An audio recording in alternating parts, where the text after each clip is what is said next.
Okay, time to take a detour here and go into medieval. Bad to the bone. Just go through these cards real quick here for you. Let's see. Give me that before you hurt yourself.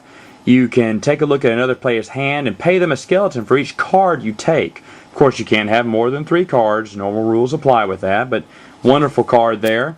Crossbow, a lot of weapons in medieval, and this is just one of them. Crossbow allows you to attack a skeleton that is 3 or 4 squares away with a +2 in combat. Now, you get this when you kill a red skeleton, and you have to pay a red skeleton every time you use it, but it is a fun weapon to have. Just a flesh rune. You can turn any 5 skeletons that were removed from the game. You can place them back into the legal spaces of the game if you so wish to do so. How many did you say that were in there? You can take 5 points worth of skeletons from the skeleton pool and place them on any legal spaces. I see this card used often. My Precious. When you're on the square with another player, you can steal one item or weapon that is within play. Now that is including a horse as well, because it is an item. So My Precious can be a very awesome thing. You can't take the Necronomicon from them with this, but anything else is fair game. What am I going to do with that? You can discard this card and pay a white skeleton to discard your hand immediately and draw new cards. This is awesome. If you got nothing but just crap cards or cards that you just don't think that you'll be able to use, play this card, redo it all over again. Polearm, another weapon card. You can fight any skeleton, used to saying zombie here, skeleton that is in the adjacent square of you. Okay?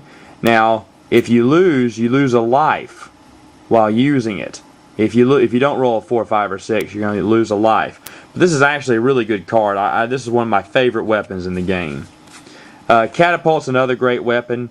When you've killed any kind of skeleton, you pay a red skeleton and then discard it. You can catapult from 2 tiles away, roll the die, and take that many skeletons, not skeleton points, but skeletons away from that tile. This is a great weapon. I see this used all the time. How many did you say they were? You can take 5 points of skeletons. Oh, well, you know, anyway, I already talked about that one. Yeah. Mace, another great weapon, one of my favorite ones. This adds a +1 to combat. You get the mace once you've killed a blue skeleton. Short bow, another weapon. You can use this to attack someone 1 to 2 squares away. You have to pay a white skeleton every time you use it. And of course, once you kill a white skeleton, that's when you can play the short bow and keep it. Like I said, lots of weapons here. You got nothing. You can roll the die and choose another player to discard at least that many points worth of skeletons. It's a wonderful thing to get rid of points from other skeletons, because you can accumulate points real quick in this game. Alright, let's move on. Yoink! You can roll the die and take that many points worth of skeletons from another player and add them to your collection. A little bit better than that, the last one we saw. You stay there. This traps them in a building. Okay, they can't leave the building until they roll a 3, 4, 5, or 6. And that's only on their movement roll. Okay, now why do you want to use this? Well, if you have a horse, you know you can't use the horse while you're in a building, and if someone comes up to that building while you're inside, they can steal your horse. So if they play this card, you're trapped there for at least 1 turn, and someone else can play this card, you're trapped in there again, they could steal your horse. That's why I've seen this card being played. It's all about me. You can play this card after a player has placed a tile. You can decide what skeletons, meaning red, white, or blue, are used on that one. I see this as completely worthless, maybe, unless you're trying to kill someone's skeleton count, but I rarely see this card played in our groups. I already talked about the catapult. Swing and a miss. You play this card after a player just rolled a die. They have to re-roll that die. Always fun. Nothing in my hand. You can use this card to play all the cards in your hand. So if you got weapons, play them. If you got other screw you cards, play them. This is an awesome card. Everyone loves that card. Lost, it traps them on in that tile. They can't leave that tile. This is great for stalling someone's movement. Explosives is another big fun one. When you've killed any color skeleton, you play a blue skeleton to play this card. You target an adjacent tile, roll the die, and take that many skeletons away from it.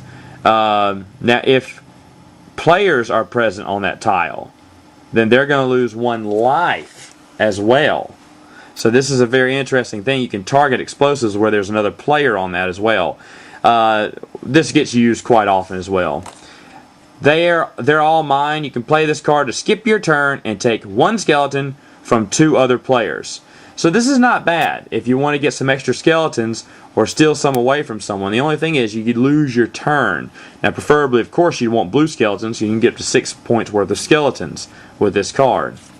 The axe, everyone's favorite. You get a +2 for 1 attack during each turn. So only once can you use the axe. You have to announce you're using the axe before you roll the die. So for instance, you roll a 1. Oh, I want to use my axe. Nope, sorry. You got to have the axe. You got to announce that you're using the axe before you roll the die. What? This is another re-roll the die. You can get them to re-roll at any time during a movement roll or a skeleton kill roll or whatever. So another great card. Never mind. This is a cancel card. I love it. I love saying never mind when someone tries to screw you with a card. Awesome card to have. And then, of course, the much talked about horse card. Doubles your movement. I'm all for moving fast in this game, especially when you add on all the other expansions. You really need a horse to get around quicker. This is a great card. I'm glad there's 4, 5, 6 of them. I can't remember how many in the original deck here. These are awesome cards. You want to keep a hold of them. You have to kill a red skeleton to get it, but once you get one, they're well worth it. Trust me. Okay, that's it for Medieval 1. We're going to come back and do Medieval 2 next.